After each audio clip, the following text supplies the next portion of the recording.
খাসির মাংস বলে দেদারসে বিক্রি করছিলেন কুকুরের মাংস।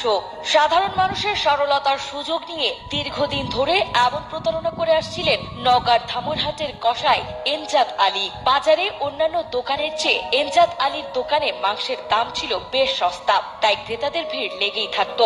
কিন্তু কে জানতো খাসির মাংসের নাম করে তিনি আসলে খাওয়াচ্ছিলেন কুকুরের মাংস। আজ সকালে এলাকাবাসীর তোপের মুখে এই জঘন্য কর্মকাণ্ড ফাঁস হওয়ার পর তোলপাড় শুরু হয় পুরো এলাকায়। একটা কুকুর জবাই করা হয়েছে।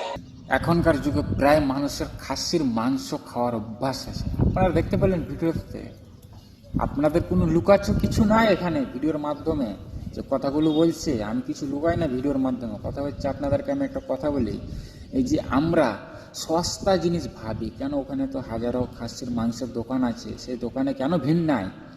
কেন ভিড় নাই সেই দোকানে এই যে কুকুরের মাংস মিক্স করে বেচানো হয় সস্তা দামে। যদি খাসির মাংস দাম হয় প্রায় বাংলাদেশে অনেক টাকা, মিনিমাম তোমার ধরো 800 বা 900 1000 টাকা যদি হয়, তুমি যদি অন্য দোকানে 1000 টাকা বিক্রি হয়, তুমি যদি 600 টাকা দাও কুকুরের মাংস মিক্স করে, সেটা যদি টেস্টি লাগে খেতে, তাহলে কেনা নিবে না?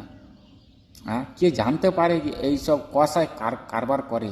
হ্যাঁ, এই জন্য বললে আপনারা সকলে সাবধান থাকবেন, ভিডিওটাকে শেয়ার করে সবাইকে জানার সুযোগ করে দেবেন। কেননা যে কোনো দোকানে যদি আপনি দেখেন ওই দোকানে এক রেট, এই দোকানে এক রেট, তার মানে ভাববেন আপনারা কখনো কখনো এই দোকানের ভিতরে কোনো না কোনো ঝোল আছে।